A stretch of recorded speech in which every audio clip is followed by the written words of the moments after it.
Magandang araw pong muli sa ating lahat. One Kalinga po ang family. At ngayon po ay ako'y nandiri sa bahay ni Papa Jumar. Ayan. Ang laki ng bahay po ni Papa Jumar po mga kaibigan. Mansion. Diba? Team Kalinga partner. Team Kalinga vlogger. Tuloy pong tumutulong sa ating kababayan po mga kaibigan, si Kalingap Jumar. At mga Kalingap, ako ko yung puntahan. Gusto ko muna ipakita po yung mga charity vlog ni Jumar. Meron siyang isang kinausap na schooler niya, si Kim. Oho. Third year college na. At malapit na pong magtapos ng college. At ang sabi rito po ni Jumar, Papa Jumar, kauna-unahan niyang schooler na makapagtapos ng college. Ito ang video, mga kaibigan. Tuloy po natin. Yes, hello po mga Kalingap. Welcome back po muli sa ating pong munting channel po. This is me po again, your poging Kalingap Jomar. Sobrang guys, yun. Kasama po natin po ngayon ang isa sa ating pong mga beneficiary po dito sa diet po na matagal na. Ito po ay si Kimberly po mga Kalingap. So, hello ka man, Kim. Hello. Yun, Kimberly, kumusta ka na? Ayos lang naman po. Ayos lang. Bakasyon na po. Bakasyon nyo lang. Kailan pa? Ngayon po, kasi nung kahapon po, nag-exam po kami sa Maclet. Maclet, okay. Mac-exam? Tama ba yun? Okay. Kumusta naman? Ay naman. May result na ba? Wala po. Wala pa. Okay. Si Kimberly guys po, ang matagal na po natin po guys na tutulungan. Supposed to be, di ba, nung nakilala po namin si Kimberly is, yung fourth year high school ka na ba that time? Ano po? Grade 12 po. Grade 12 or senior high Si school? si Kuya Ian po. Si Kuya Ian po. Si Kuya Ian po ang nag-ano sa kanya. Scout. Naka-scout po. And then, nung pumasok po siya ng kolehiyo, sa atin na po. Kumbaga, nasa pag-ano po natin ng vlog. And, ang plano po talaga nun ni Kimberly is, hindi ka napapasok ng kolehiyo? Matrabaho na po Sa Manila. Napigilan lang po natin guys. Napanood niyo po yung short clip video, mga kaibigan, mga Kalingap, by ni Carla. By ni Carla. Diba? By ni Jumar. Si Kimberly pala ay ang plano po ay hindi na po magka-college. Dahil wala nga pong pampaaral sa school, yung pamilya niya po walang kakayanan na pa-eskwelahin. Pero anong nangyari mga kaibigan? Pinagilan po ito ni Papa Jumar. Huwag ka nang magpa-Manila. Mag-aral ka para sa kinabukasan mo. So, kinausap niya po ito, si Kimberly, Kim, at napapayag niya po na hindi na siya magtrabaho muna. Kasi nga, sayang yung pagkakataon. No? So, ang ginawa po dito ni Papa Jumar, tinulungan niya po itong si Kimberly. Si Kim po, no?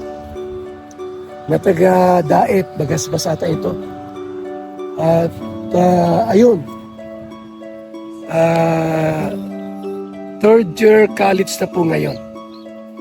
1 year na lang, fourth year na, at gagraduate po siya sa college. Kung hindi po ito kinausap ni Jumar, ni Kalingap Jumar po, baka ngayon po nasa Manila ito nagtatrabaho. At alam po natin na kapag ka po ay nagtatrabaho na walang natapos, hanggang doon ka na lang. Wala kang mararating. Pero because of Kalingap Jumar, kinausap niya ito at sinabihan na huwag kang tumigil sa pag-aaral. Ang trabaho, nandiyan lang naman ang trabaho anytime. Hindi ka magtrabaho, maghanap. Kaso pag wala ka natapos, ang trabahong makuha mo, alam mo na, di ba? Kung hindi ka tulong, labandira, hindi ka makakapasok sa mga opisina. So, mabuti naman po, nakinig itong si Kim. So, ito pa pong yung video mga kaibigan, tuloy po natin yung video. Pero guys, simula noon po, hanggang ngayon, magti-third year college na po guys. Galing guys. Si Kimberly po, nakilala po natin po, magpapasok pa lang ng college, pero ngayon po, ang tagal na po natin magti-third year college na po siya guys. And if ever man po na si Kim ay magtuloy-tuloy hanggang 4th year college, siya pa lang po ang kauna-unahang beneficiary po natin na mapapatapos po sa ng ating pong munting channel. So, congratulations po. Galing, Kim. So, ang galing di ba mga kaibigan? Nakilala siya ni Jumar. Papa Jumar po, hindi pa siya nagka-college. At ang plano nga po ni Kim ay yun. Sa murang edad po, magtrabaho na lang daw po siya. Kasi wala man silang pera para makapasok sa pag-school. Pero ito nga po ay na-encourage po ni Papa Jumar na mag-eskwela ka. Eskwelahin kita. Tulungan kita sa pag-eskwela mo. So ngayon po, third year college na. Third year college na po mga kaibigan. Isang taon na lang ay ma-fourth year na yung bahay ni Jumar. So po, updates natin sa bahay po ni Jumar. Yan na po. Makalinga. Pintura pa lang po ito. No? Yan o. Nagpipintura pa lang po yan. Magandang bahay. Diba? Hmm? Nagpapabahay po tapos tumutulong sa mga beneficiary. Nagpapabahay po si Papa Jumar pero mayroong charity. Ano po? Mayroong charity po mga kaibigan. Ha? Ito po si Jumar. Busy po. Malaki ang pabahay po niya. Oh. Milyon ang halaga niyan. So, kahit ganon, maraming kastusin. Kasi Jumar po ay talagang tumutulong sa ating kababayan. Actually po, hindi pa man siya million subscriber.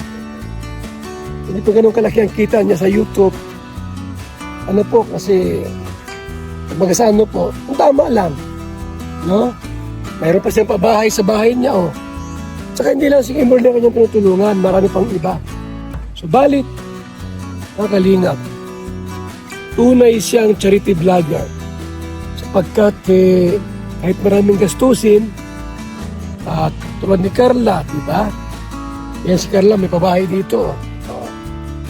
Kahit siya po yung nag-i-eskwela, pero kumbaga sa po, yung pagtulong at paglingap ay naroon pa rin po mga kaibigan. Hindi nawawala yung pagtulong at paglingap sa ating mga minamahal na kababayan. Ito pa yung video po mga kalingap mga kaibigan. Ulit ang video. Kaya pa? Kaya po. Kaya pa? Mag-third year ka na, Kim. Sobrang bilis ng panahon, Parang kailan lang na magdadalawang isip ka pa kung mag-isip ka dito sa Daet or papamanila ka. Pero yun, kaya meron ka na. Ay, ang tawag yan. Ngayon is mag-third year ka na. Ito guys, kung mapapansin nyo po guys, hindi po ito yung bahay nila Kim po or meron po. At saan ba tayo Kim ngayon? Sa may dating bahay sa Bagasbas po. Ito po guys yung dating, hindi siya dating bahay kasi ito na po guys yung lilipatan po guys. So nung una po, nung nakita nyo po is totally wala pa po itong laman. Ngayon po ay ina-open po ni tatay and ito po siya ngayon. Yan Yan po. So yun guys, ito po ay pansamantala na muna. Anong plano mo dito, Kim? Anong plano ni Papa mo dito? Ano po, unti-untiin po. Opo. Katulong po yung kuya ko po, pamilya din po. Kasi balak din po mag-ano dito. Magtira po. Okay. So itong lupang ito, kung mapapansin nyo kasi guys, yung lupa nila is pahaba. Mahaba. Ito po siya guys. Doon po may creek ba yan? Swimming pool na mahaba. Sabi ka mo, tapos ito po yung lupa nilang pahaba. Ayo, may bakod na. May bakod po. Ito yung kilaki, hindi kong kalahati dito. Saan ito? Gagawin bahay. Namin. Sa buhay Ano na nga po ni tatay? Oh. Ikaw lang tatay nag-ano na to tatay? Ito ko yan. Ha? Pasal mo. Bro, Lang sa airport parang pinasal nilang to ni tatay. Lahat ng to. Wala kang dala, kartel lang dala. kaya po. Grabe naman. Ito rin pala pabahay po mga kaibigan, no? Ay tumulong po si Jumar sa bahay po ni Kim. Hindi lang po pala paaral, pa-eskwela, pabaon, kundi pati rin pala bahay. No, kasi wala pala maayos na tirahan po itong pamilyang ito. So si Jumar ay tumulong sa pamilyang ito at binanggit na po niya at may ilang video po na matagal na siyang tumutulong, almost 3 years na po. So ngayon ay tinulungan po itong pamilyang ito, ano po, nila Kim, para po magkaroon po ng sariling bahay. Grabe, no? Talagang napakabait ng ating Papa Jumar, mga kaibigan. So itong may kutse, si Gabi Sira. Si Gab pala ini.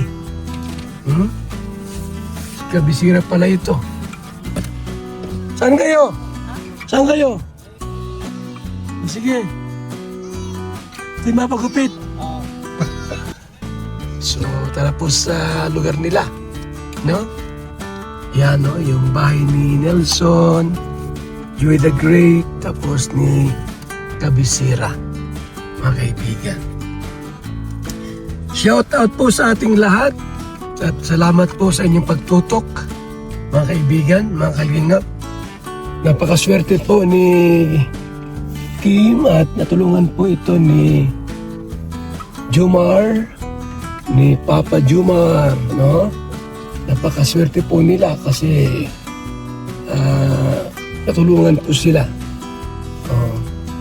Huwag lang ipatulpo. Yun ang mahirap ay pagka pinatulpo, masaklap, tinulungan mo na, napatulpo ka pa. Yun ang mahirap mga kaibigan. Yun ang masaklap sa lahat. Kita mo naman ha, itong pamilya ni Gensot, ha? Naku po, grabe ang ginawa nila sa atin. Sa Kalingap, hindi na pambabalahura. Talagang pag pambabastos talaga.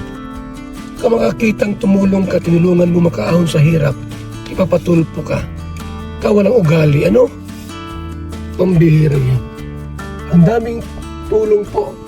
Tapos alam mo sabi nila, sa sponsor naman yan. Oy, anong sponsor? Hindi lahat. Ha? Mas malaki na ito ng Kalingap sa inyo. Kalingap Rab. Bakit ang sponsor ba hindi Kalingap yan? Bakit kung wala ang Kalingap, may sponsor kayo? Abay wala.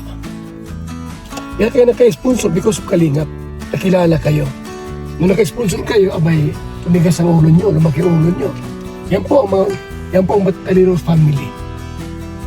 Ang kapal ng mukha mga kaibigan. Pero tulpo ako. Grabe ang ginawa ninyo kay Pan Santos Matubang. Hindi kayo nahiya. Ang taong tumulong sa inyo, pinatulpo nyo. So yan ang mga Kalingap. Pabay muna at pumuhay. God bless po sa ating lahat. Thank you so much. Hirap ako magbuntis. Pero dahil sa BSM, Kalingap Kape, ngayon, nabubuntis na ako. Kami mga OFW, laging pagod sa trabaho. Pero dahil sa BSM Kalingap Kape, meron kaming energy. Ay mga kalingap, mag-BSM kape na kayo. Alam niyo mga kalingap, bilang isang OFW dito sa Hong Kong, bilang driver, lagi akong umiinom ng kape bago pumasok ng trabaho. Parating gising at laging alerto, lalo-lalo na pag ikaw ay nagdadrive. Kaya mag-BSM kape na kayo mga kalingap. Dahil sa BSM kape mga kalingap, ang inyong diwa ay laging buhay. BSM Kalingap Kape, ang kape na may puso. BSM Kalingap Kape, ang paboritong kape naming mga OFW dito sa Macau. BSM Kape, ang kapeng may puso. Bilang isang karpintero, araw-araw napapagod, BSM Kalingap Kape, ang panghagod. Sarap.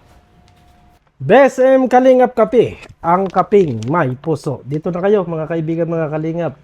At sigurado, gaganda at sasarap ang tulog at ang gising ninyo. BSM Kalingap Kape, napakasarap, nagpapagaling sa mga taong may sakit.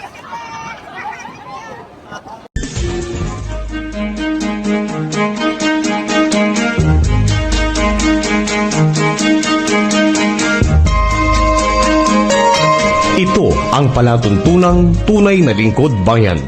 Ang programang tututo sa kapakanan ng mga mamamayang kapos sa kapalaran. Si Kuya Val Santos Matubang, ang inyong katuwang. Si Kuya Val, kasangga sa kahirapan, kaagapay sa kalusugan, kakampi ng mga inaapi. Magbibigay pag-asa sa mga taong nawawala na ng pag-asa sa buhay, sa mga batang biktima ng kahirapan, sa mga matatandang napapabayaan. Si Kuya Val, ang inyong sandigan. Val Santos Matubang, sa palatuntunang lingap sa may hirap.